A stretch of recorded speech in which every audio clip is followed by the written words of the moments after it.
evening, all. Welcome to 1983. Yeah.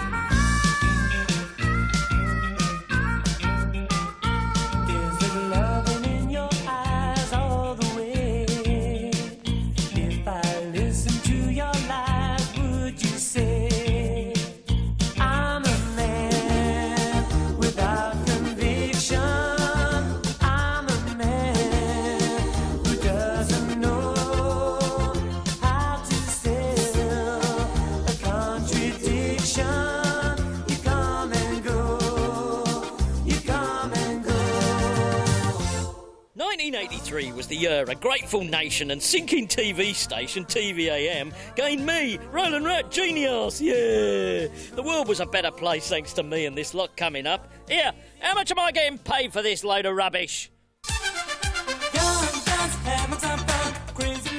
One man can make a difference. Let's play Blockbuster. Of the D, please, Bob.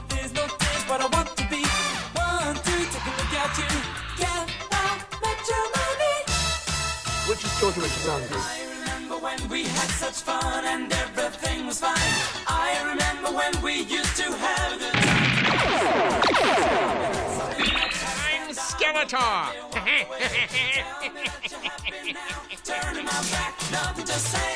In 1983, one man made a difference. A knight in shining leather. He was on a crusade to champion the cause of the innocent. He was Michael Knight, and his car was KITT.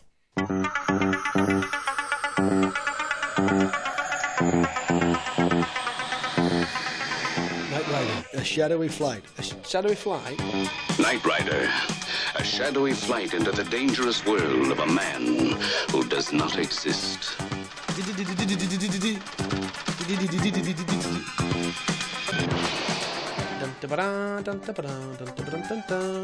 Dad said, watch this!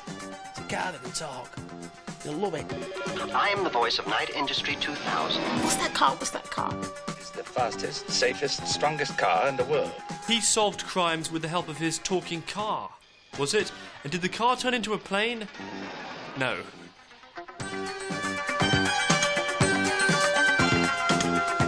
It was 4 years of non-stop rock and roll, balls out fun. Men and cars. No.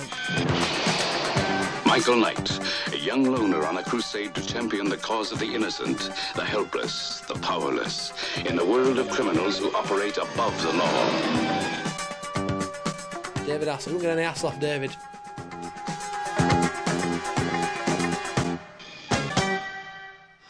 Welcome aboard the Night 2000. Thank you. What's all this? Looks like Darth Vader's bathroom. In order to motivate it forward, I recognize the more rudimentary controls, such as the accelerator, Devon. I do know how to drive.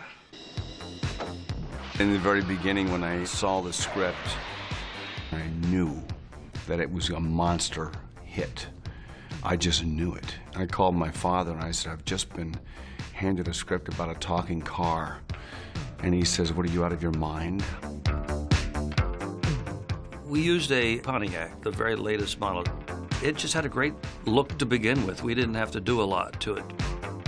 I mean, we put the little eye in, but I borrowed that from Battlestar Galactica, so remember the Cylons? I don't waste anything. You look at that car now, you think, that car's crap. At the time, it looked like a really good car, it looked really cool. But now you think, oh, my Honda Civic is better than that. The relationship really started when David fell asleep while driving on his first assignment. The highway patrol goes by and sees, I believe that man was asleep at the wheel.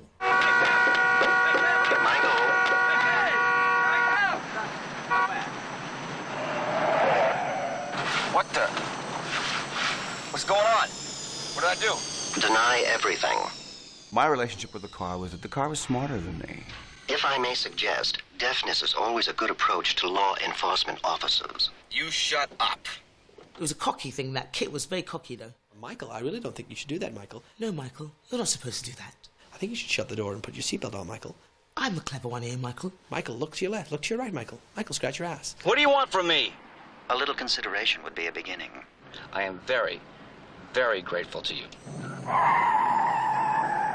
That car used to go forward, go backwards on its own, do a 3-point whatever turn on its own. I used to watch that thinking, if you look really closely, hopefully you might be able to see someone's hands on the wheel. No, driving it like this, trying to hide under the dashboard. What would happen if an irresistible force met an immovable object? That car did a lot. It would chat women up. Wow. Chop the G-string off me there, babe. Bonnie, unless I'm mistaken, you seem to be repositioning my main power booster. What a car. Yes. You take the XR3, I'll take Kit. Under the overall, she's 168 centimeters tall, 54 kilos in weight. Other measurements... Kit. Yes, Michael? Shut up. I couldn't really empathise with Michael Knight because he had a really cool car, and at the time my dad was driving an orange Talbot Alpine with a black vinyl roof, which didn't really have the same sort of, you know, Michael, it's time for us to do some crime fighting, you know, whereas the Talbot Alpine, that was about it, really. General Motors was so impressed and thrilled with the kind of coverage they were getting that they decided they might put out a Kit 2000 and actually release a model of the Pontiac that was the Knight Rider car. And some guy down in New Orleans got the idea to jump a train with the one he had. And the General Motors board got to thinking that, you know, maybe there'd be more liability in having this on the road than not. So it stopped there. I didn't do very many of the jumps. They wouldn't allow me to do that, but I did a lot of my own driving because I wanted to and because I got really good at it.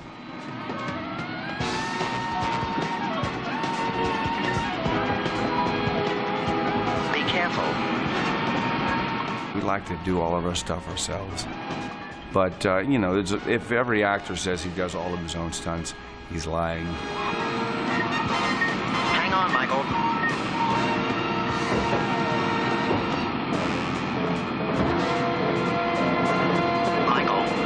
Michael, are you all right? It's a show that men naturally came to because of this sort of love affair with cars. And I would have to believe that a lot of women liked watching David. A 4-year-old child could watch it and fall in love with Michael Knight because he was a hero. The women could watch it because they loved the car. They loved me when I was 20 years younger. How many is the invitation for? 2. Interested? Wouldn't miss it for the world. Good. The guys liked it because it was rock and roll, baby. I was Knight Rider, man. I was wearing black and I was hip and I was cool. It was the American James Bond. I wanted to be the first guy who wore black and actually was a hero. So I opted for black leather. Big buckle belt, trousers kind of semi-flares with that leather jerkin, bit elastic around the bottom, zip up, decent sized collar. Maybe that jacket should be called a Hasselhoff, because it kind of sums him up, doesn't it? David Hasselhoff was really quite dishy then. You thought, oh, he's all right. Might get in a car with him. And then I heard his album. No, I wouldn't. I am the night rocker. I wanna rock you all night long. I had a hit record in Austria. A girl had come to meet me from a magazine. She said, oh my, your record Night Rocker is #1 in Austria. I said, where is Austria? And she showed me on the map and I said, Fly away. I am the night rocker. 4 weeks from that conversation, I was on tour and drew more people than the Rolling Stones. And it just went berserk. I've been looking for freedom.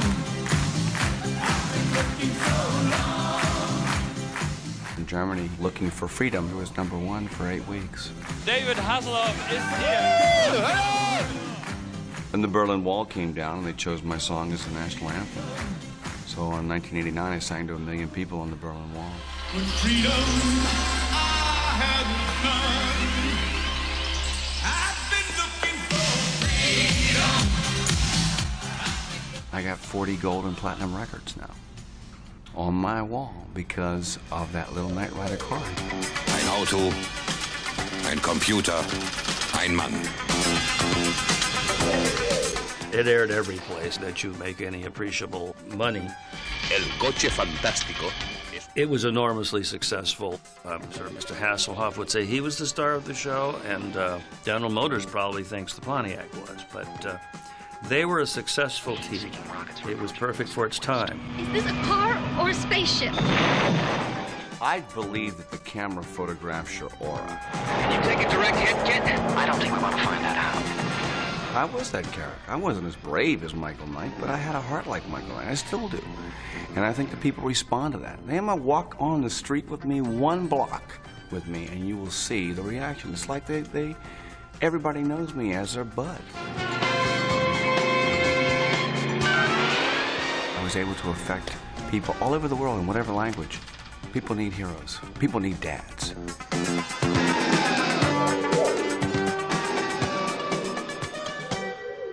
Cabbage Patch Preemie. Oh, she's baby sister Sophie Jane. I'm going to take extra special care of my Preemie. Can I hold her? They're one of a kind. They're Cabbage Patch. Cabbage Patch Kids. They make the world go round. Aww. Now, if this is your first delivery, I'll make it as easy as possible. The cabbage is dilated 10 leaves apart. Push a baby girl. Oh, isn't that just disgusting? You know, I really liked all the shtick about the being born in a cabbage patch, and for some reason being wholly enchanted by it. They're not dolls. They're babies. Each has its own personality. They're all individuals, the same as we are. I can point out to you that it's got a horrible outie there. It's only got 3 toes. It's got grandma's dimpled knees and a King-Kurt haircut. I can do an impression of a Cabbage Patch doll if you'd like to see. Is that terrible? What was the big thing with Cabbage Patch dolls? In Wilkes-Barre, Pennsylvania, it was a near riot. One woman broke her leg. One store official armed himself with a baseball bat. What do we tell our little girl Christmas morning? What are we supposed to say? You've been good, but Santa ran short? In Memphis, Tennessee, pushing, shoving, scratching.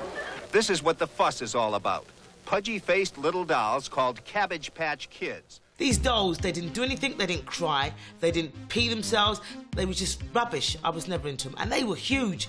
Everybody wanted a Cabbage Patch doll.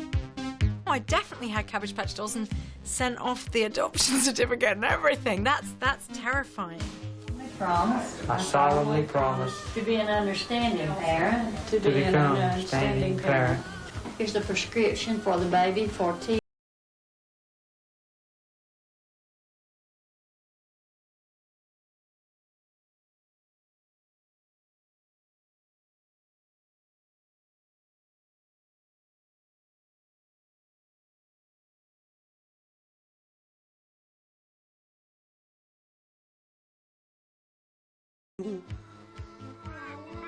I'm sure it didn't hurt a bit.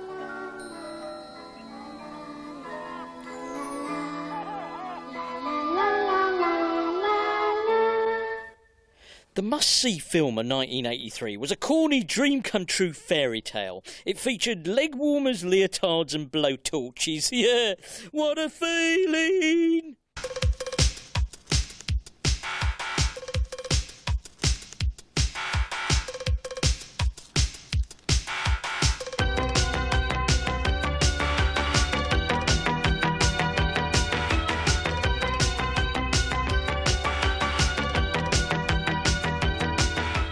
Oh, I saw Flashdance. Oh, I loved it.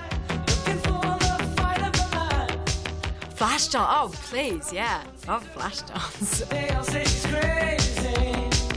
Jennifer Beals, Pretty Girl, was supposed to be a welder, which never rang true to me. I mean, I've met welders in my time. None of them looked like Jennifer Beals.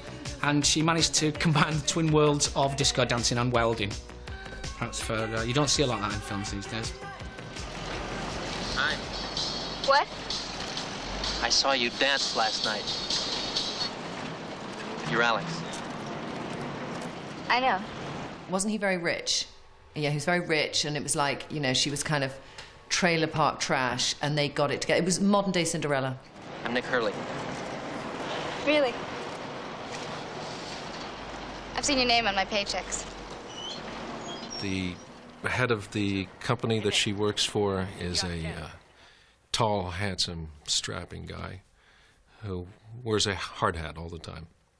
And so they get together. She has aspirations to become a dancer, and he helps her to fulfill this dream.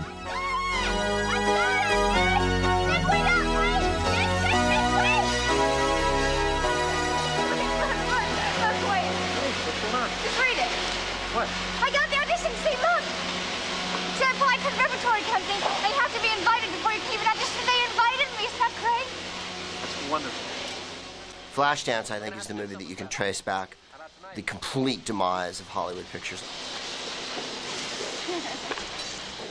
Flashdance is the point where movies ceased to have a plot and where everything became a series of scenes. He doesn't need a thing from me.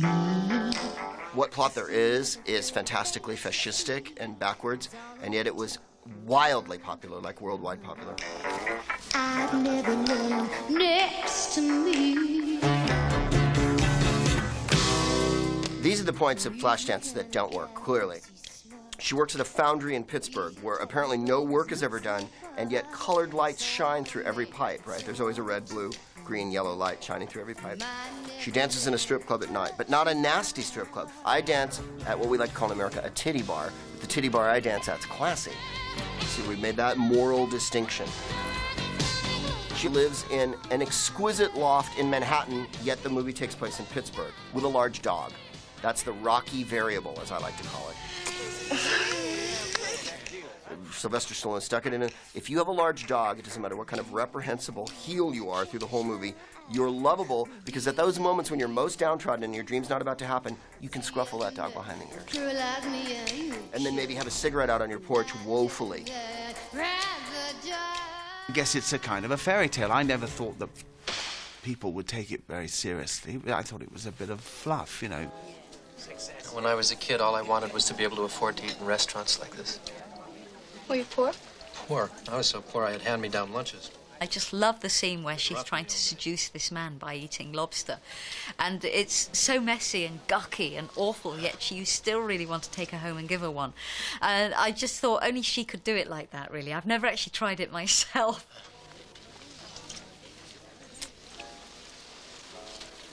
You like phone booths? Phone booths? You probably just like doing it in bed, right? I didn't know that Jennifer had this cut-off vest. At the time, it was just a bib with no back nor sides. And so it was a complete surprise to me when she took off her jacket and when she uttered the line that she did to the woman who played my wife. Has he taken you to the steel mill yet? That's enough, Katie. He likes to go there on his first date. It was your first date, wasn't it?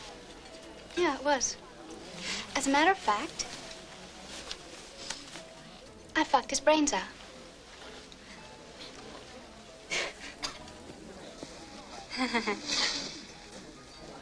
Obviously you did.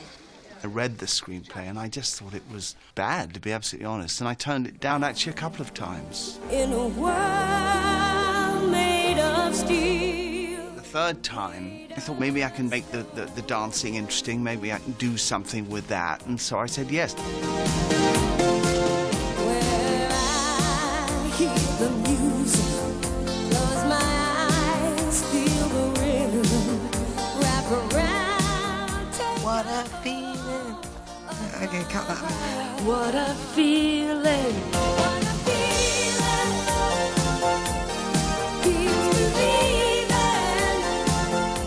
When she was in front of the board and she just did this dance, I thought, go for it, girl, go for it, you know. There's that great scene where she kind of runs really elegantly and just splits. And I used to clear all the furniture to one side of the room in our living room to try and get a run up to do that, and I'd always end up like headbutting a wall or a door. It was just farcical. Flashdance, to me and my contemporaries, was a very uncool film. Something like Flashdance was just far too mainstream, and if you didn't know a girl that said they liked it, then you'd probably dump them. No, I loved it. Loved Jennifer Beals. Very much wanted to look like that. I would have given anything to have been dancing in that film and, you know, having legs as long as hers that were as lean and toned as hers. All the body parts are mine. She had a body double. No! The hips and the legs and the foot. No way! I did all the dancing, I would say 99% of it. Don't tell me that. She never danced in the film, except in the opening number in the bar where she shakes her head. In the end sort of audition, there were, I think, 5 different dancers. You know, we had a break dancer. In the scene at the end I did as Jennifer Beals' double, and I'm spinning on my back. I'd love to have been there the day they were filming that. I wonder how that bloke felt having to kind of tuck his tackle in and put that leotard on. Well, the poor man, I mean, he was very embarrassed because he had to wear a wig. I was like, yo, you better give me some money for this. He had to shave his legs, I think. I wasn't groomed to be an actor or anything like that where they'll be like, oh, well, yeah, cool, all right, so you need me to shave my legs, and I'll shave my ass too, just in case. You know? No, I wasn't having that.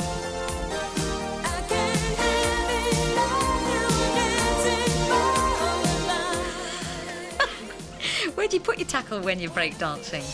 What are you trying to say about me? I don't remember what we did. I'm leaving. I got a bump.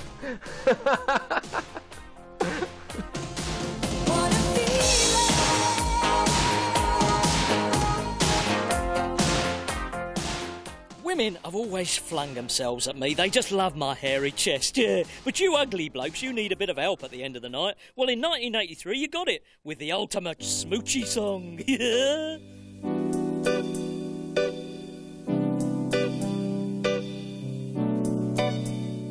I was in love when I wrote True, you know. It was an unrequited love, which is always the greatest inspiration on any writer. I remember thinking, wow, you know, this has got something, this is going to get under people's skin. And it did. So true, funny how it seems. It stayed at #1 for a long time, and it became the soundtrack to people's lives and their love affairs. Head over heels, went toe to toe. True was that one of those ones where lights come on at 2 o'clock in the morning and people look with horror at the people that they've been sort of struggling with their underwear with for the last 5 minutes. I want a ticket to the world, but now I've come back. Tony Hadley's voice, I don't think, lends itself to sort of smoochy ballads because it's not like Marvin Gaye, the kind of insinuating, seductive whisper. He sounds like he's been put through a public address system at a football match all the time, Tony Hadley, doesn't he?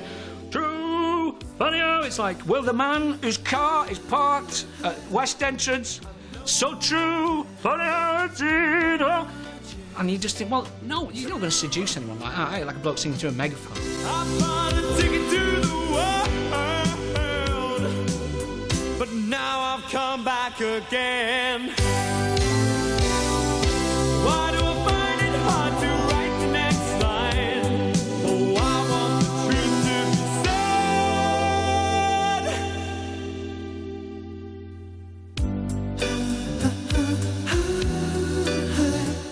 Last record of the night. That could be a very, very nerve-wracking time. I really miss smooching. It was such an important part of how you kind of pulled. The last dance, you had to be paired off with someone. You had to have someone's tongue rammed down your throat, no matter who it was. But I always remember you could never have a kiss without a hard-on. There would always be that hard-on. You'd dance with your bum sticking out, not knowing how to handle this kind of beast that appeared down the trousers. This guy Steve, I remember, got Steve. got slightly saucy with me actually, and one of his hands did sort of slightly go southwards. Went south. And I did the classic. Now, of course, you're actually ramming the hand down there. It's strange that you just... Desperately... It's just like, I'm not interested. Hand. You would dance with a girl and you would try and wedge your knee, you know, gusset, I suppose, and then sort of move her around. Am I the only one doing that, or did people do that? Yeah. And then you would try and get your hand down the front. It was like, which is like trying to stroke a dog through a letterbox, if I remember. And because they would never undo their top button of their jeans. It was all hard work. Then my makeup would run. And I suppose, you know, they have an erection section at a sort of, you know, banging sort of garage or, you know, sort of rave club, do they? But they're missing out. Smooching was the first, that was the foreplay of the snog, really, wasn't it? Yeah. I remember going outside, you know, against the wall and thinking, oh, God, let's kiss, you know. And he sort of kissed and I was thinking, oh, you know, what's for breakfast? It was starting already. My line was always, oh, kissing in public, so tacky. In other words, I'm frightened to death of what you might expect from me. So then you'd decide whether the snogging, whether the tongue went in or not. And then he said, don't you do tongues? Why do you put your tongue in somebody's mouth and fish around in there? I mean, I literally thought you just kind of flopped it in their mouth and kind of left it there. I didn't know you wiggled it. It was sort of like... So... Do people still French kiss? Put your tongue in somebody's mouth and waddle it about? I just can't imagine it. It just seems weird. My little China girl. They always practice. I used to go like that. I didn't have the suction. It looked like somebody had punched me in the throat. Then it all went yellow. It faded from yellow to green to pale beige. I used to be covered in hickeys by the end of the evening, and then Were you'd you? go home. Yeah, that's why I still wear these sort of necklines. This girl said, can I give you a love bite? And I went, yeah, go on then, we're not very big. And she went, OK. And then she was at it for about an hour. And it came as like a birthmark all across my face and my neck. It went up to there. I didn't have a polar neck large enough to get to it. I think I went down to breakfast in some kind of Elizabethan costume in the end. If you saw a girl with a love bite, it's like, you think, easy prey, but somebody's been there. Breakfast TV hit our shores in 1983 and TVM sunk like a stone. Nobody was watching. That wasn't until I came along and gave the whole thing a bit of class. Yeah! Welcome, Le Roland Rat. Buongiorno, Monsurno. He's musical, he can play a mouse organ. Roland Rat.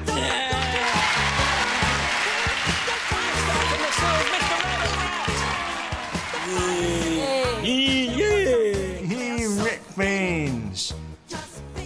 No, not good. The Roland Rat industry is worth over £1 million a year in the toy shops. 800 Roland lookalikes are sold every day.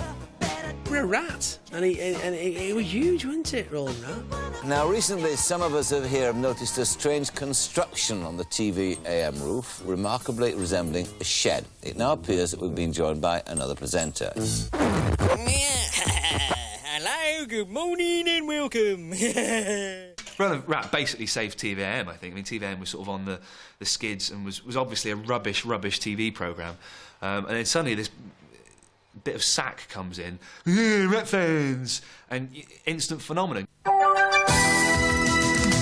those people who've rung in all this week and said, when are you going to get rid of Angela Rippon? Well, your dream has come true, because I'm not going to be here next week. I wasn't nervous on my first day. I just walked in the place and took over. Yeah!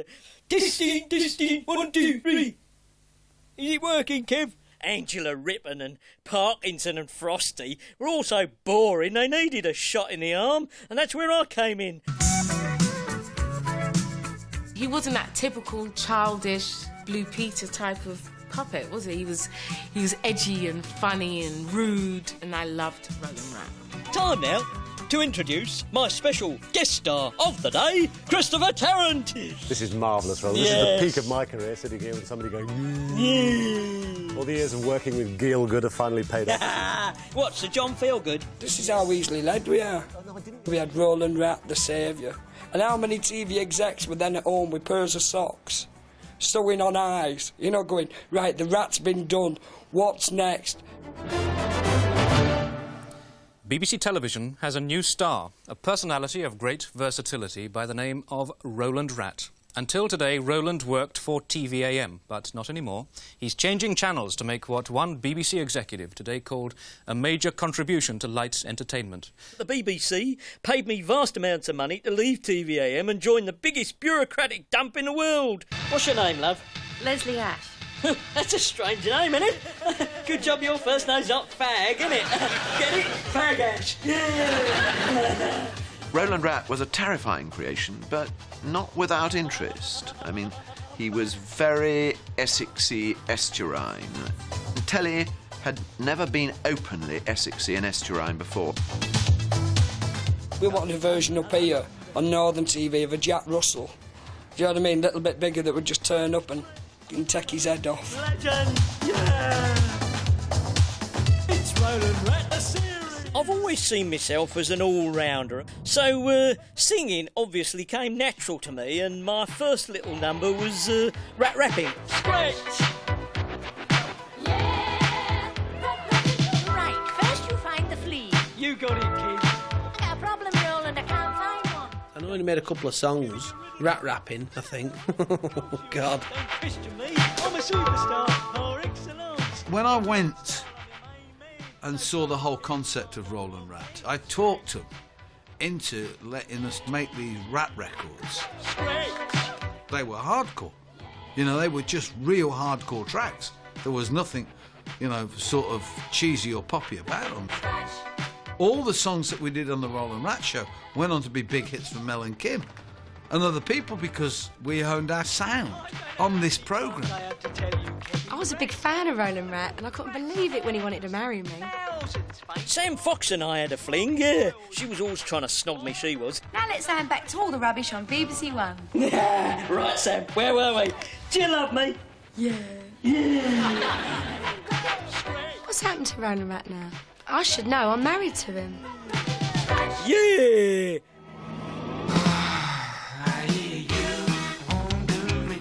Black, obviously. They should have been pink. Fluorescent yellow. Purple ones. Fluorescent green. Rainbow-coloured ones. With a big yellow pattern on. Lavender ones. Germaline pink.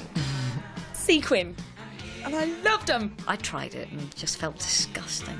Women wore them on the street in the daytime. And there was lots of lads wearing them. Great big things on the bottom. I look like those poodles. What are leg warmers? Why? Why would you wear leg warmers?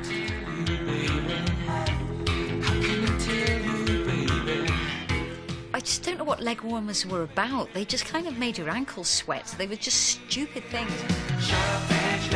Thinking it was very cool to walk down the street in a skirt with some woolly things like Nora Batty halfway down your legs. It was just the look. You kind of wore your leg warmers and your jeans, with obviously your jeans tucked into your leg warmer, and who doesn't look good in that? Certainly not me. Leg warmers with jeans. Nice. It was very, very important to get your leg warmer to sort of stretch all the way at the bottom. God, I've just spent hours arranging your leg warmers. It was an extraordinarily heinous fashion statement. It altered fashion perspective in that you weren't meant to have something fat and wide around your ankles, which was supposed to be delicate and slim according to the way that taste was. So in a way they were subversive, I think. Oh, God. I do remember having a pair, yes. I had to go with leg warmers, but it wasn't, you know, I couldn't really leave the house in leg warmers. It was something that you'd try on at home and you'd wander around. These brown leg warmers. Oh, God. I can't deny it. I'm sure there's photos. In the late 90s, they came back as a trendy thing, and they're still now bubbling around. I actually think we're about to have the resurgence of the leg warmer.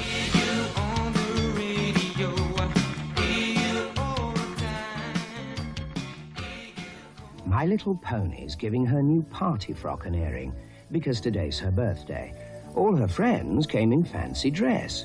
Applejack fancied herself as a tennis star. She even brought her racket. And Posy arrived in her aerobics outfit, leg warmers and all. But poor old Bow Tie forgot it was fancy dress and turned up in her birthday suit. My Little Pony. My Little Pony pony wear from Hasbro. Wham, bam, I am a rat. Job or no job, you can tell me that or not. Yeah. 83 was the year of George and Andrew. Yeah. Ladies and gentlemen, 2 for the price of 1. It's Wham! I've never ever lost my head about a pop group, except with Wham. I'll never forget the first time I saw them. It was their first ever Top of the Pops appearance. Hey, sucker. By the time that song was over, I was hooked. Hey, sucker. It was staggering, it was stunning. They were about to conquer the world. You could see it as clear as anything. They just stood out. You know, you could see that they'd been in those bedrooms practicing those sort of like dance routines. They looked, you know, fantastic as well. George had on 3/4 length jeans, espadrilles, and a leather biker jacket with no shirt underneath. Guns, having some fun. Crazy ladies, keep them on the run. Wise guys realize there's danger in emotional ties. I was a massive Wham fan. First singles, I still think, are brilliant. They were funny. No one ever gives them any credit for being funny. It's very trendy not to like Wham. I mean, how to say it without sounding so arrogant and so incredibly superior? It was just really naff. Man, you're out of your head. Sleepless nights on an HP bed. Oh, weren't they embarrassing? Weren't they dreadful? Nah, they weren't. With a nappy, then you run for fun, but you're here, and you're there. But there's guys like you just... It was jeans belted right up to here with T-shirts and leather jacket and hair that you did that with a lot. And there was a lot of leaping about on stage in a very uncool way. Wise guys realize there's danger in emotional ties. What Wham said were good times. This was it. This was fun. This was colour. Get you, get matrimony. They really were like the 2 studs round town. They projected one-night standism more than you can imagine. Used to have a good time, partners in crime. I think Wham were just very sexy, and as far as I'm concerned, they captured the market because all the girls wanted to shag them, basically. How do you cope with being treated as the sex symbols by all the 13-year-olds? Coping with it. It's a joke, you know, we see the funny side of it. Hey, everybody, take a look at me. I've got street credibility. I may not have a job, but I have a good time with the boys that I meet down on the line. Said D. Wham was very much aimed at the girls, but boys, it was almost okay to like Wham. Almost okay. You can't tell what I'm done. Do you enjoy what you do? If not, just stop. Don't say that it rots. If you grew up in certain bits of North London, you went to school with dozens of boys like that. A million people switching up for work. Boys with far too much hairspray and kind of tight trousers and suntans. And you just used to beat them up in the playground. And then suddenly, everyone wants to look like that. It was the ultimate in kind of middle-class, suburban, soul boy nonsense. You can't tell what I'm done. Do you enjoy what you do? If not, just stop. Don't say that it will. Looking back on Wham's image, it was pretty bad. It was body-conscious sports jogging wear for men. They both wore hot pants. George Michael in hot pants. Oh my God. Their look was suburban hedonism. Brilliant tans, looking sporty and rich. And it was very important that both of the Whams were sort of new Commonwealth. You know, that George was Greek and what's-his-face, Andrew, was Egyptian, I think, and they came from Bushy. You've just seen the typical morning in the life of Wham, but things haven't really... Once again, should we just do it again? Let's go again.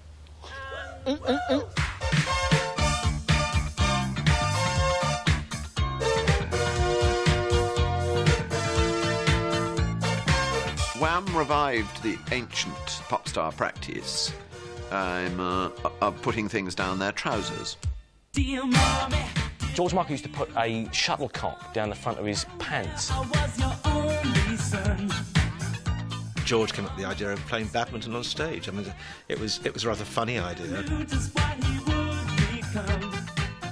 It was George who decided to take one of his shuttlecocks, and I remember him sort of, kind of sort of circling it around his belly button. I know it sounds awful now talking about it, doesn't it? But he got away with it.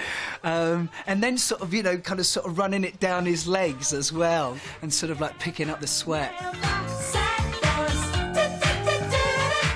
I always kind of wanted to put shuttlecocks down the front of my trousers. I didn't even know why I was doing it when I was young, because it didn't really equate that he was trying to make his genitalia look bigger. I just thought, wow, that's got to be something I've got to get on board with.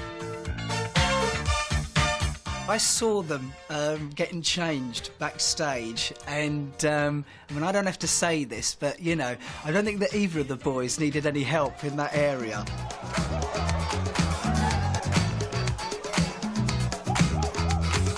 Let me take you to the place where membership's a smiling face, but shoulders with the stars.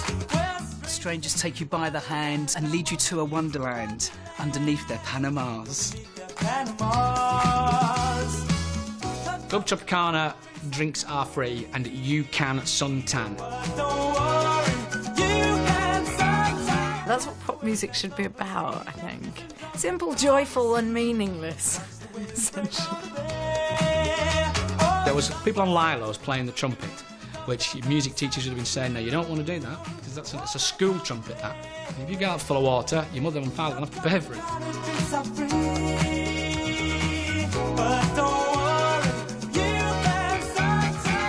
George Michael in a pair of white Speedos, hello. They looked very sexual and live, and George, having been there 4 weeks beforehand, preparing and getting himself thin, I think it was 4 weeks without eating and getting tanned. It was the boys showing off their tans, and also, I think, playing the roles of aeroplane pilots. Oh, they were airline pilots. I mean, how camp is that? And I'm still going, but I love him. I'm going to be George's Popaloppadoo wife. Oh, uniforms, I should think. That's what they would have been if they hadn't been pop stars, I don't know. But they looked good in them, didn't they? Yeah. You never really understood how on earth George Michael pulled it off, to go from Wham, which was a band where he stuffed shuttlecocks down the front of his shorts, to being the most influential artist of the 90s.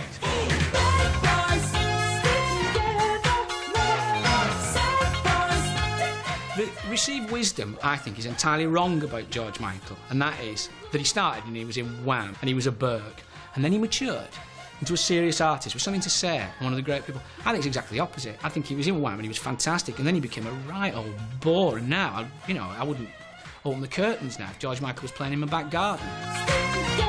The thought of them now squeezing into shorts gives you goosebumps, really. It was very much of its time. It never grew old or depressing, and, they didn't sort of overstay their sort of sell-by date.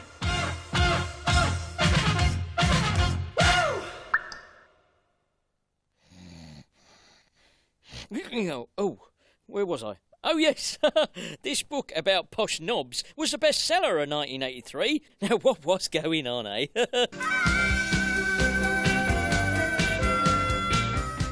Sloane Ranger was a type of upper-middle-class girl around London. Oh, to be pitied was the Sloane Ranger. They just wore this kind of horrible, kind of dowdy Barbara Woodhouse-style uniform. The pearls, the MA scarf around the bag, flat shoes with a little penny inside, like an American college student. Oh my goodness. Maybe an Alice band? As soon as I saw anyone in an Alice band and pearls, I would cross the road. One of those sort of frilly collar, white frilly collar. Stones had a very distinctive way of dressing. They weren't like anyone else. And for the most part, most people were glad of it. The Sloane Ranger Handbook came out in 1983, and it was an absolute must-have for every single person, normally found in somebody's loo. The book is a guide to Sloane life, and it's a guide to all the institutions that keep Sloane life afloat. Peter York came to interview friends, and it was all where they ate, what they did, what kind of men they dated, who they were, what they wore. The 80s was a great period of tribal books, and The Sloane Ranger was the first and biggest of them. And what that said was that there were a lot of people around who wanted to know all about other people's lifestyles, presumably because they wanted to swap it for their own. The only one that I really liked was Lady Di. You know, that see-through skirt, that famous shot of her. When the Princess of Wales arrived, and people were utterly fascinated by her, and at the time thought that she was a mainstream Sloane, she helped us sell and sell and sell. I've got to say, I think if the Princess of Wales hadn't existed, that book wouldn't have come out and sold so many. She was the kind of budding icon. They thought through her they could live their life vicariously. You know, she had achieved the ultimate aim. She got the prince, she got the palace, she got the castle. As a result of the Sloane Ranger handbook, sales of certain bits of Sloane kit went through the roof. Absolutely through the roof. So, for instance, the Barber. Bloody Barber jacket. Suddenly, Barbers sold in thousands, and Barbers could be bought in the barber department of your local Debenhams. Hunter Wellingtons. Now, they had to be Hunter Wellingtons, so that's green. And they used to go for the most expensive hunters you can. They try and get them leather lined. They used to make special edition Wellingtons, I ask you, aimed at rich people.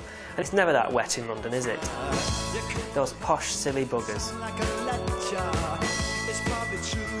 Suddenly, there seemed to be thousands of them. What about you sitting there in your very hot barber coat in the studio this morning? I mean, that's very much the country dress, isn't it? You have to wear the barber. It's very much part and parcel. Now, are you a Sloane Ranger?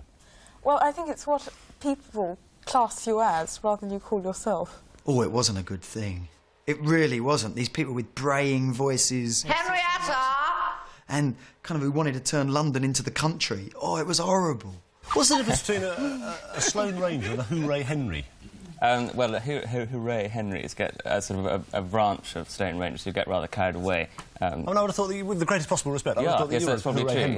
yes. I'm a member of a dining club at Bristol, which is in the book, in fact. The male of the species was simpler to identify. What were they called? They were called Henry. Tend to go out with Sloane Ranger girls? I wish I could, but I'm far too ugly. Oh, don't be so silly. Hooray Henrys.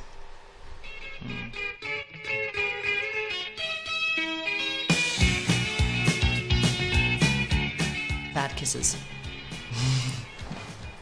Sorry, really bad tongue sarnies.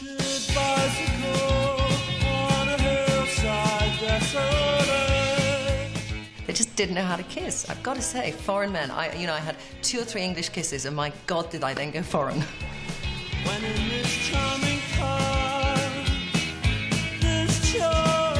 They were crap in bed, so you wouldn't want to go and screw them. But you would want them, they were like your best friends. And if you spurned them, they were fine. They were kind of like puppies who came back. Don't think a Sloane girl would aspire to marry a Sloane man. She would look beyond that. And I was definitely speaking from experience here. Yeah, Hooray Henrys, they were all incredibly loud. They were all, always very pleased with themselves. Hello, Mum. Hello, Mum. Hello. It's me, Justin. What? Yeah, Justin. And I think what people don't realise about the Sloane Ranger handbook was that Peter was taking the piss. Far be it from me to suggest that there was any satirical objective at all in it. He wrote this kind of handbook laughing at them, and they all rushed out because none of them had too much kind of cultural savvy and bought it. I mean, that aspect was quite funny. But there have rarely been worse people in the recorded history of mankind.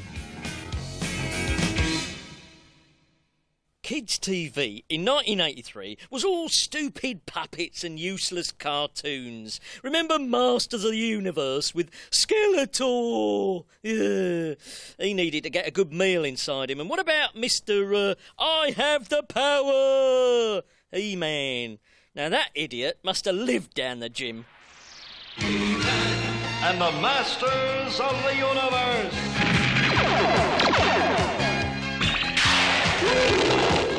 By the power of Grayskull. I have the power.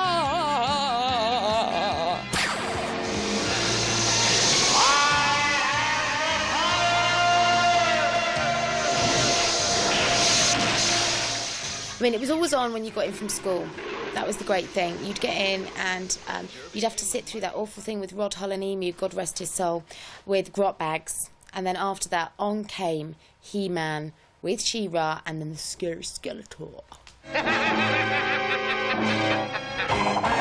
the 70s, you had kind of Hanna-Barbera cartoons, and it was all very cute. And in the 80s, cartoons became much more sort of high-powered. He-Man now has a mighty Thunder Punch. Thunder Punch He-Man's loaded with caps and ready for battle with the evil Spike-Or. Toy manufacturers started to realise that cartoons were the best sell-through mechanism for the toys. I, Skeletor, have another warrior named Whiplash. He-Man was really the first one of those phenomena. It was the first time that a show was launched simultaneously with a toy. What followed He-Man were things like Teenage Mutant Ninja Turtles and Mighty Morphin Power Rangers and, most recently, Pokemon. Spike-Or is trapped in the slime pit. Not the slime. Yes, my slime will overpower you. There were so many different toys released, I'm not sure it's possible to collect them all, and they're all so wonderful. He-Man and Bashasaurus with its mighty Basher Ball. Pneumatic pumps that made the characters spin. Skeletor's not prepared for Cyclone's flying fists. Workable arms, movable jaws, spinning waist action so they could have the fights that they did. Mossman, Spike-Or, Cyclone, Stone Dart, Grizzlord, Stinkor. He really stinks. Yuck! We had all the figures, and then after the show finished, you would kind of, pretend that you weren't interested while your kid brother reenacted fight scenes, but obviously you were quite into it. I am Adam, Prince of Eternia and defender of the secrets of Castle Grayskull. His name was Adam, which was a bonus. Subconsciously, that made the girls fancy me just a bit more. Fabulous secret powers were revealed to me the day I held aloft my magic sword and said, "By the power of Grayskull!"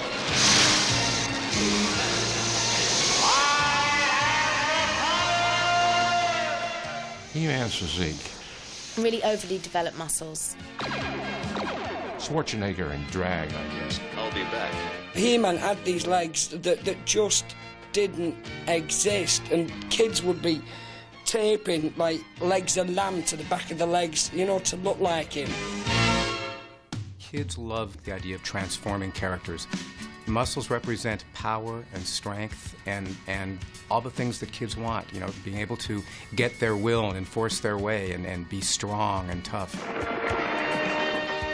One of the reasons kids will watch videos over and over and over again is to attain a sense of mastery, because they know what's going to happen and it makes them feel more in control of their environment.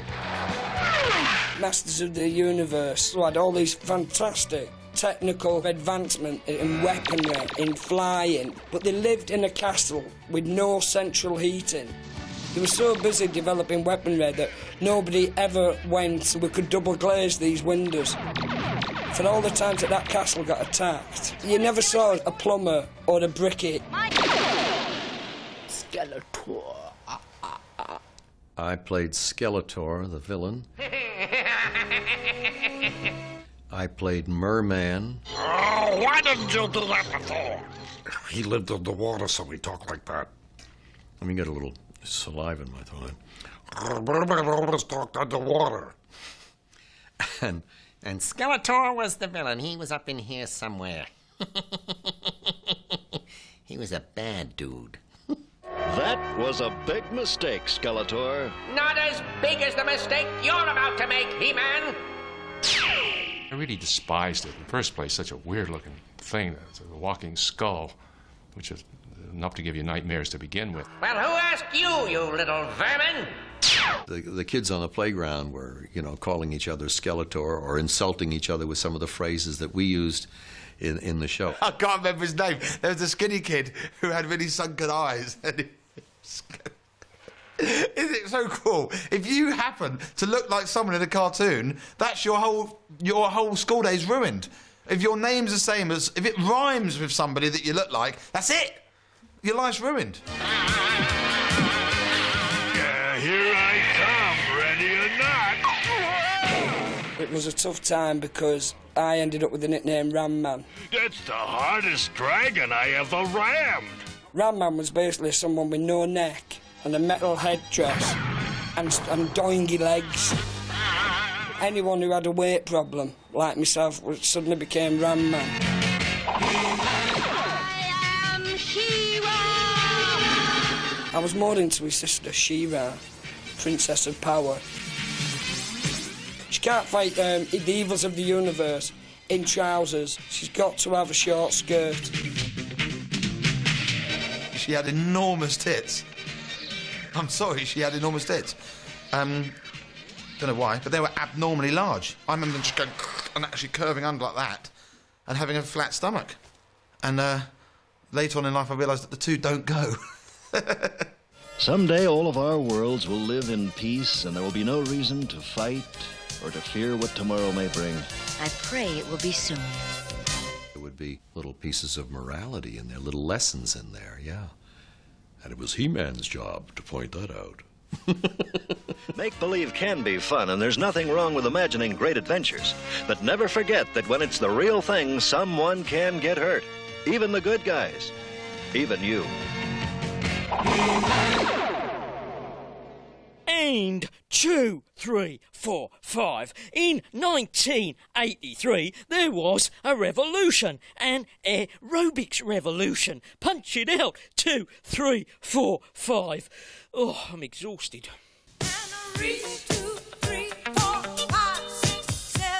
When aerobics came here and that revolution took off, undoubtedly it changed people's lives. People became fanatics about it. I don't think I considered not doing it. I seem to remember I used to do it at my lunch hour and jump up and down, getting myself quite exhausted. Jane Fonda video is still one of my favourite things to put on late at night. I would sneakily watch the Jane Fonda workouts just to get a sneak of Jane Fonda moving about gently within her tight lycra. I'm not sure that aerobics were my finest hour. I wasn't cut out to be doing strange things to my, the back of my knee all the time. Let's get physical, physical. I wanna get physical. Let's get into physical.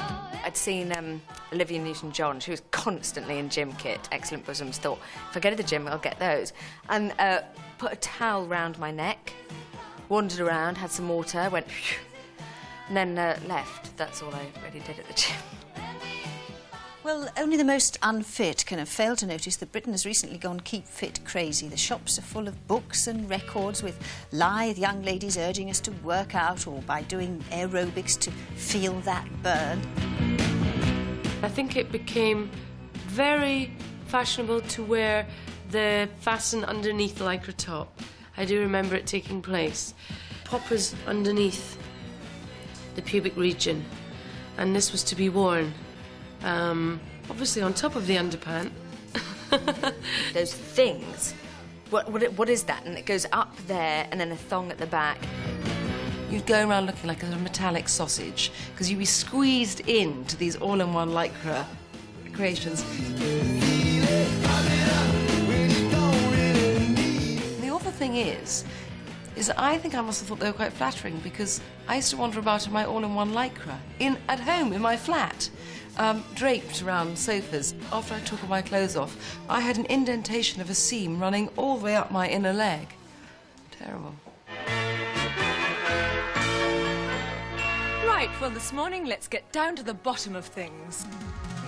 Back, swing into action. Twist yourself around. The early morning aerobics with the Green Goddess. Am I right? I think I am. Some would say dumbbells.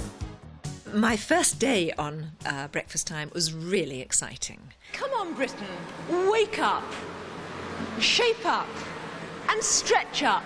There I was in a shiny leotard and tights on a very, very cold morning, bare feet. The gentlemen, under your coats, put your papers down and your pipes and your umbrellas. Keep Fit should be fun. And with a bit of music and a bit of rhythm, it can help us on our way. I call this the monkey. Stretch.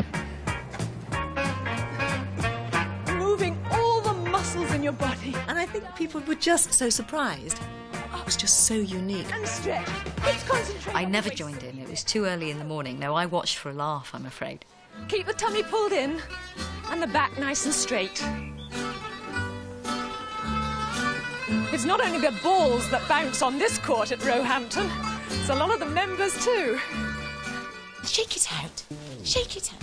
Just shake out. Just shake out. Shake out the arms. I remember Mad Lizzie was very up. She was probably the beginning of kind of positive thinking. Stepping and clapping. Last time, here we go with the music. Mad Lizzie stepped out of the pages of a Freeman's catalogue, for crying out loud. You know, why are you wearing clothes that you would walk around Sainsbury's in when you could be in lycra and a hairband? Away from Dire Straits, they were quite cool. The clothes became part of a feature. People would phone up and say, where did you get that jumper from? So I quite enjoyed just finding the right clothes for it. So it was very casual. We're going to get a bit of flexy in the old knees on this one. We just get... Mad Lizzie and I were against one another. I think we both had an appeal in a different way. Oh, you haven't done your press-ups yet. I've always taught, hopefully in a fun way, and made jokes. Yes, it's a serious business, but you feel so good doing it, and it's such fun. A little bit faster at home as well. Hers was very much beaty and fast. Cheers, Geoffrey! Well tried. And her manner was terribly quick as well. Whereas mine was rather more languid, I think. Let's take a lesson from the cat. Let's arch our back, dropping our head down. And that's a marvellous way of getting rid of some of the menstrual pains that we ladies regrettably have to put up with. Those breakfast time fitness queens always seemed freakish to me. Just relax. But not for too long, ladies, because it's nearly the family's breakfast time. In 1983, teenagers were breaking out of the suburbs, ripping up the kitchen lino and trying to spin on their heads. Check it out. London's South Bank had a touch of Harlem about it today when British exponents of the new breakdance craze took part in the capital's first festival. Some other sporting news, I suppose. London's kids are apparently the tops at hip-hop. Breakdancing, body popping, you know what I mean, that kind of thing. Jeffrey Daniel in Shalimar, he was a top body popper. It was like a few of those old Marcel Marceau man got trapped behind a glass thing.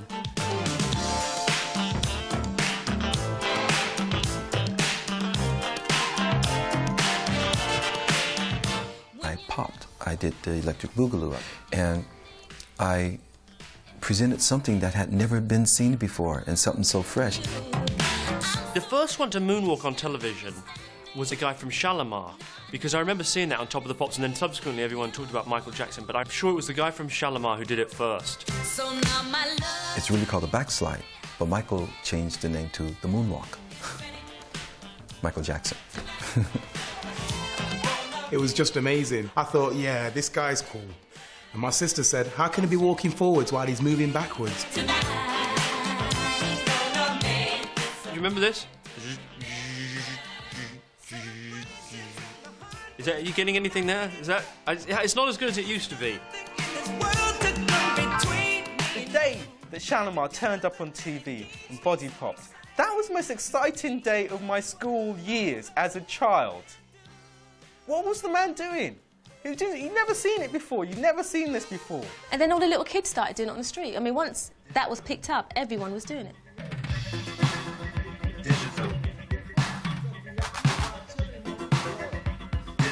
I remember like walking through places like Leicester Square and you'd see the kids with their big beatboxers just putting the mats down and doing it in the open air, and you'd stand and watch, and it was almost like a freaky thing to watch, and you'd think, oh yeah, great, but ooh, I couldn't do that.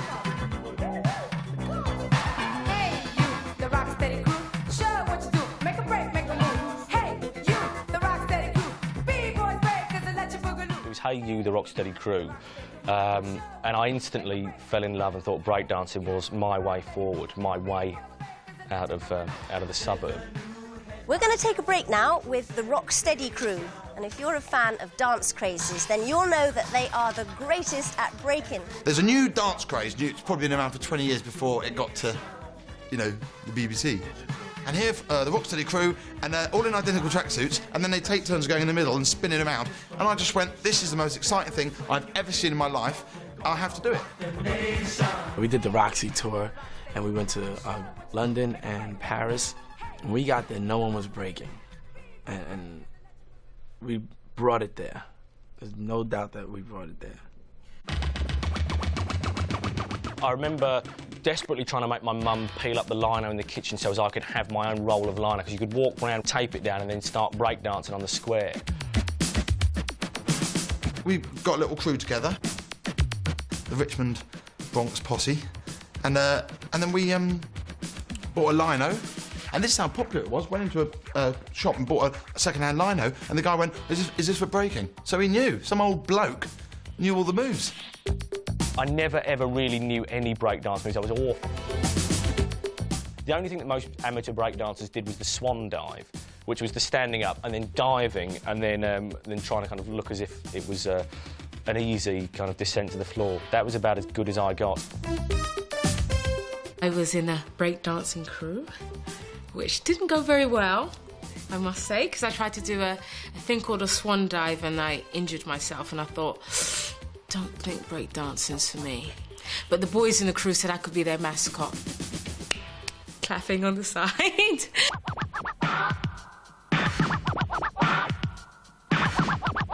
Buffalo Girls was obviously a benchmark. That video was absolutely phenomenal. They were the guys. We met Malcolm McLaren, we did the video, we got ripped off, don't care about him, let's move on. The idea of twisting on my head and doing all those kind of things were, oh no. No normal person can spin on the head. So I seem to call whenever me and my mates ever did any body popping, it would take elaborate stuff whereby two of you would stand you up on your head and then rotate you quite slowly. It was something more admired from afar than actually practice. There were a lot of injuries, a lot of ripped up shoulders, a lot of bashed heads, a lot of twisted knees, but we absolutely, positively would not stop. We would get on like the lower part of our spine and on our shoulders, what we call b-boy burns. It was kind of the mark of a true soldier. Breakdancing is an amazing art form, and I don't think it will ever die. People are still doing it now. It was the most fun I think I've ever had in my life. If someone said to me, what part of your life would you want to relive now, I'd say that threesome I had about 6 months ago. But apart from that, I'd say the breakdancing. Try and edit that one. Dear Just 17, my boyfriend has a personal hygiene problem and I do not know how to tell him. Oh dear. What a load of rubbish. Lovely. Just get yourself a new boyfriend, love. Ugh.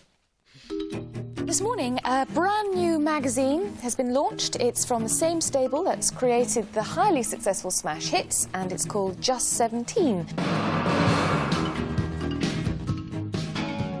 Suddenly, one week, this new magazine appeared, and it didn't look like any of the others, because this wasn't just about fiction or romance stories. This was a guide to a lifestyle. There was something quite adult about Just 17, because it was being written by adults who were actually not ever talking down to the reader. Just 17 was like my confidant. That was like my friend. It taught me a lot. Just 17 came along at the right time when that age group needed their kind of self-confidence and their self-assurance boosted. As I lie here, thinking of you. No one who was 17 read Just 17. Just 17 was for 14-year-olds who wanted to be 17. When you're writing for teenage girls, you never write for a 13-year-old, you write for a 17-year-old. Because, you know, by 15, all right, they're not being served in pubs, but I'm guaranteeing you they're swigging cider down the park. I was.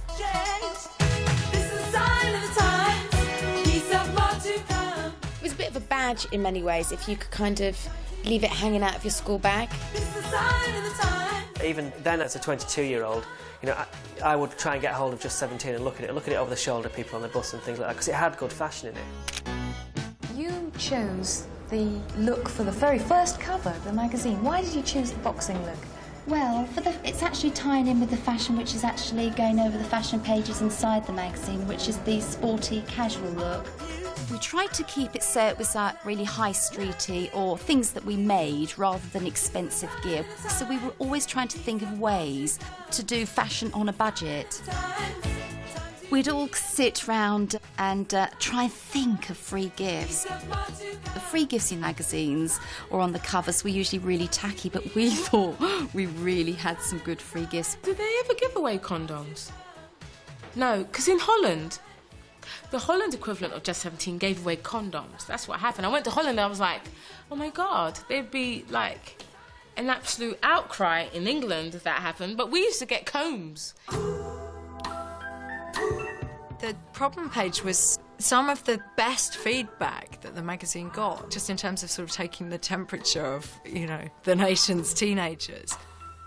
I used to read the agony pages all the time and used to think, God, I'm so dull, I have nothing to write in about. I remember going to my parents going, why aren't our family more interesting? Can't we have a bit more tragedy in our lives? Because, you know, these people, they've all got divorces going on, they've got, you know, deaths, and they're fat or they're skinny. And the biggest travesty in my life at that time was the fact that my hair wouldn't hold a demi-wave perm.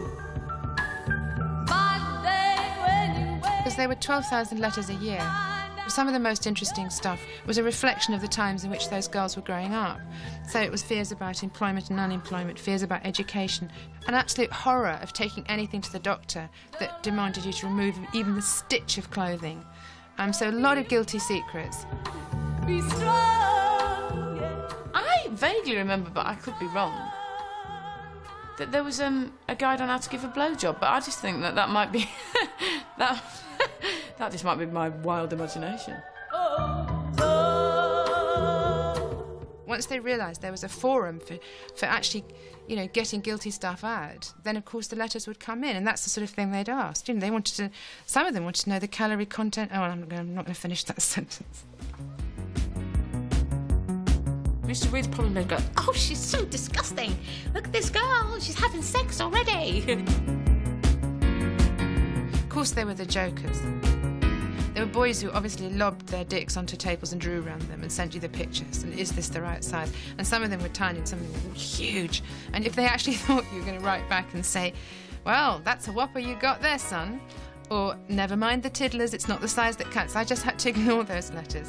I think the favourite letters were always the ones that made you feel, thank God there's someone more disturbed than me out there.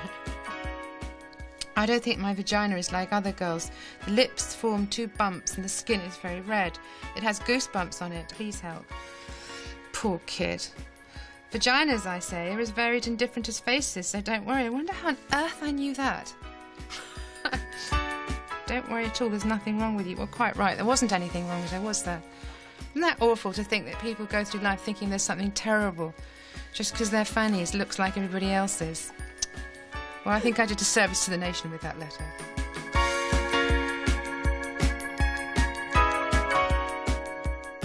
All right. What B is a quiz show that started in 1983, had a very cheap set, watched by up to 10.5 million people, and starred teenagers. It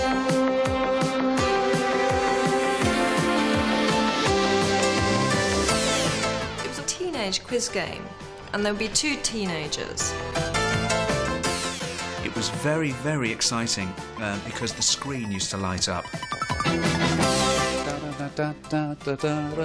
This show, I have no idea what it was. Who was it? Bob Monkhouse? Lemonade, please, Bob. No, what's it? Bob Holness. Let's play Blockbusters. Everybody watched Blockbusters. Everybody. And here is the host of Blockbusters, Bob Holness. Hello and welcome to Blockbusters, a brand new general knowledge quiz game in which we give away some magnificent prizes, not only to the contestants, but also to the schools they represent. Blockbusters did affect my life. It was suddenly a quiz show for children and young people that we actually wanted to watch.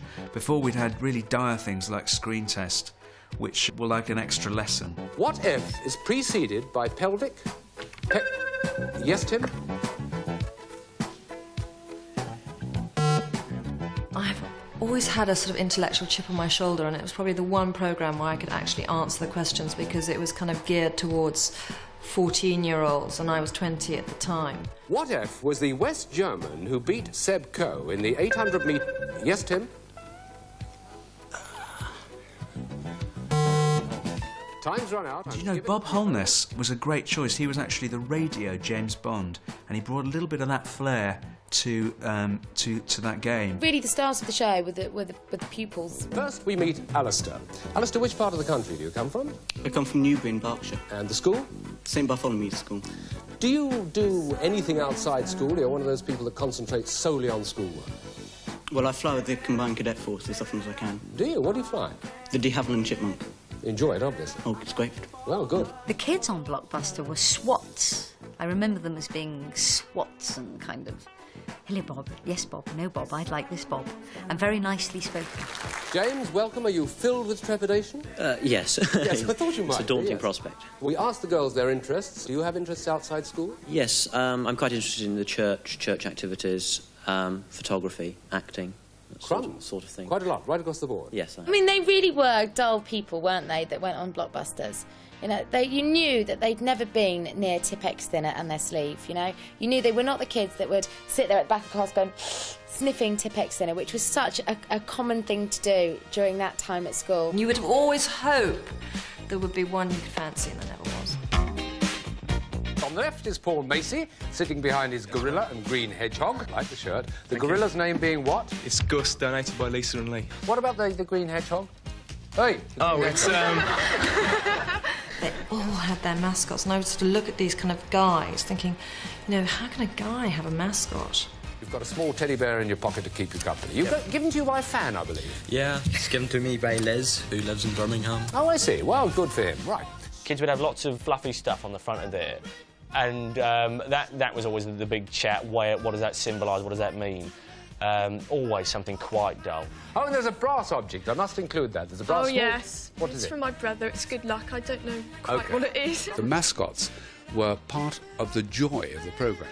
The nation would have erupted if those mascots had gone. I always used to get really excited when it came to a gold run. Is it a gold run, Dad? Everyone would come into the front room, sit down for the gold run. Let's refer to the lads to see which one of them is going down. They're on the hot spot to go in for the second gold run. Well, there's a matter. It's going to be yours, Stephen. It's your moment of truth, isn't it? Gold to gold in 60 seconds or less, right across the board. Tell us where you want to start on the left-hand side. AF. ITN newscaster who married Mark Anna Fox. Ford. Yes. And DM. I remember having a very boring pair of National Health glasses at the time, and my haircut was desperately unfashionable as well. Classically described as a bald head. ER. What the girl gets when she accepts a proposal of marriage. Engagement ring. Yes. FL. It was a tremendously exciting experience. I remember being absolutely bowled over every time I won a prize. GB. Argentine cruiser sunk in the Falklands. General Belgrano. Yes, that's it! There was one particular question I remember with great fondness, because the question was based on the phrase "a leap in the dark," and they went on to say, what L do you make in the dark when you're unsure of the consequences of your actions? What L do you make in the dark when you can't see the consequences of some action? And I remember for the next sort of 2 or 3 seconds not actually hearing what Bob Holness said. Yes, Stephen? I was going to say love, but I don't think that's no, true. No.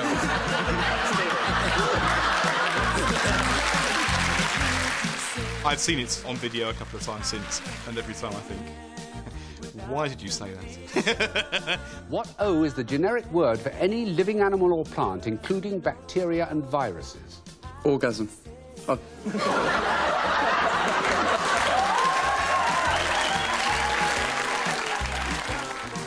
What K is a Chinese ceremony of abasement? Yes, Pauline? Kumisatra? No, no, no. No, it's something quite different. I suppose one of the longest lasting effects of blockbusters, as everybody will realise, I guess, is Can I Have a Pea, Please, Bob? Now then, I didn't want you telling me to shell the peas. No, sir. So I got some frozen ones, right? I'll have a pea, please, Bob. No.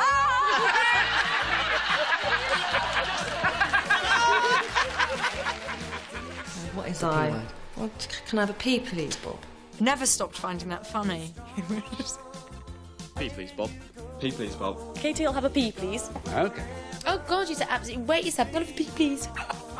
Little old ladies at fetes come up to me, sidle up to me and say, Can I have a pea, please, Bob? And their friends are waiting to see my reaction, you see. And they run back giggling because they've actually said, Can I have a pea, please, Bob? We never actually asked for a pea, which I suppose was one of my regrets, really. But on the other hand, it was a very hackneyed gag.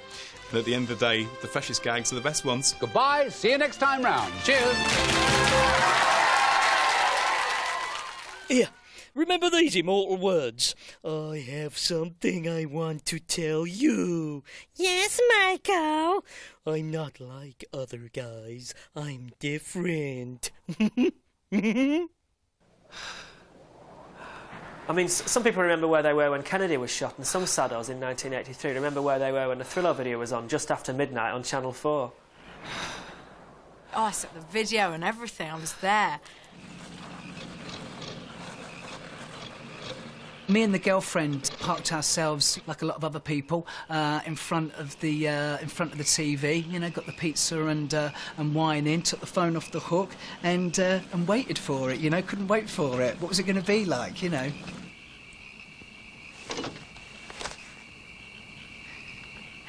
Honestly, we're out of gas. So, what are we gonna do now? It was shot like a little mini film. I've never seen anything like it. The ultimate conceptual video with dialogue in. I'm sorry I didn't believe you.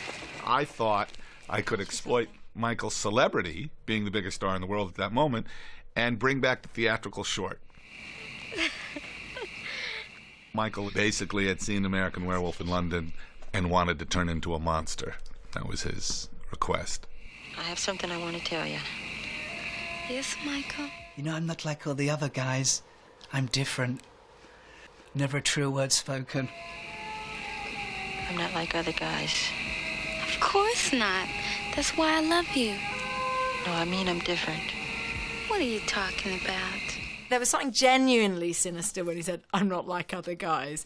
You just thought, no, you're really not, are you?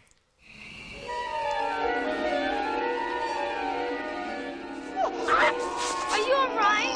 Go away! Oh, Get away!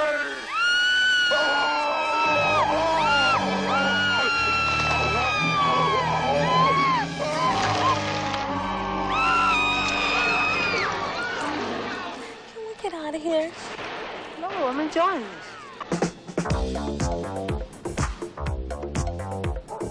He came out at cinema with this girl he'd picked up, and then he went down the road.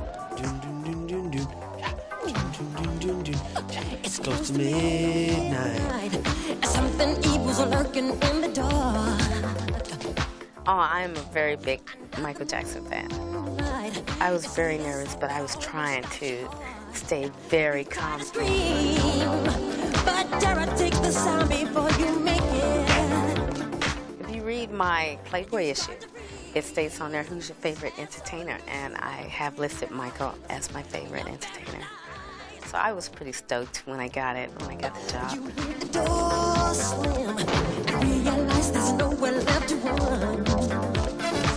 That was my biggest thing, was to give Michael some sex. Michael was always a non-threatening presence before, and I really felt there has to be some sexual tension. Just imagination. It was the first time you saw Michael Jackson with a girl, and there was a good chemistry between them.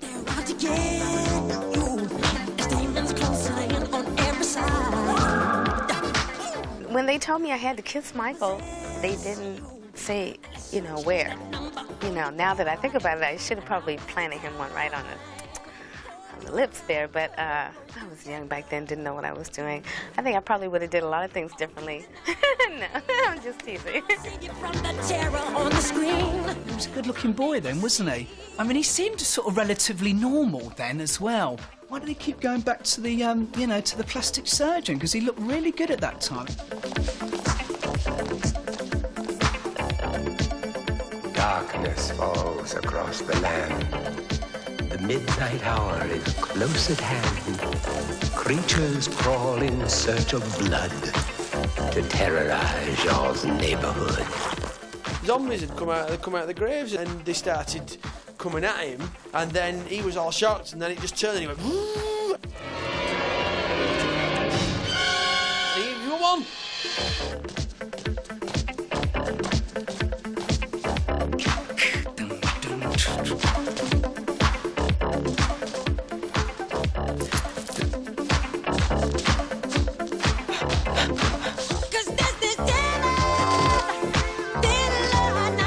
Learn the dance on Saturday Starship with Bonnie Langford. villainous. You're fighting for your life inside a killer, thriller. Hang on. Villainous. You're fighting for your life inside a killer. The choreography was just stunning, and it was ugly choreography.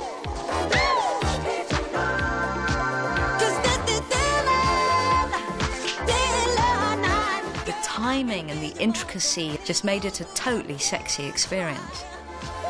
We shot one full night. We may have done that dance sequence, gosh, 30, 40 times. I'm going to show you my thriller teeth, okay? Here's the bottom set. Here's the top set.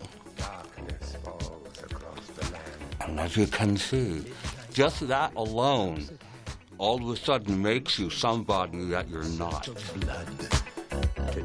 Each individual dancer was in the makeup chair for, I would say, 3 to 4 hours apiece. You looked in the mirror and it really took you back for a moment because it was really frightening. It was truly frightening. You could recognize yourself, but you also had this hideous premonition of possibly what you'll look like after you've been in the ground for a period of time.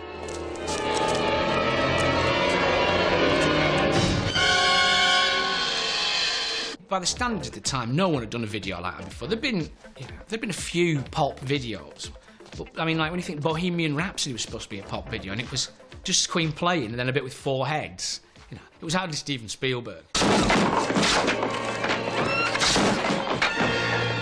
It made videos an event, and it made the fact that suddenly you spent so much money on a video. It kind of set the scene for all the millions that were spent throughout the 80s in trying to outdo that video.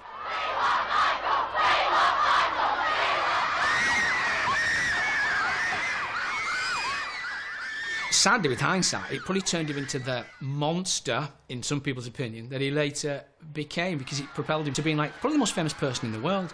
I guess that after Thriller, you could have gone to people in little tin huts in Rangoon and gone, who's this bloke? And then gone, Michael Jackson, Thriller. Thriller was really an extraordinary thing. I was like, you're like in the eye of the hurricane. It was like being with Christ. Because people would see Mike, and they would start sobbing.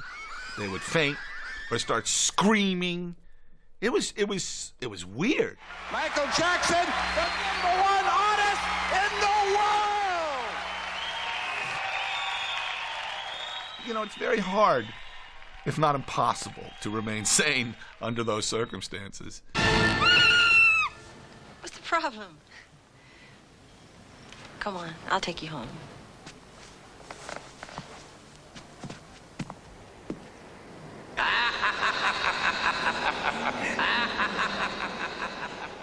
Well, that was 1983, where it all began for me, the start of an international superstar's career. Yeah! So stick around, because on BBC Two now, there's another couple of stars coming up. It's Al Pacino and Michelle Pfeiffer. Lovely, yeah! In the heartwarming family entertainment film, Scarface. Yeah! I hear you.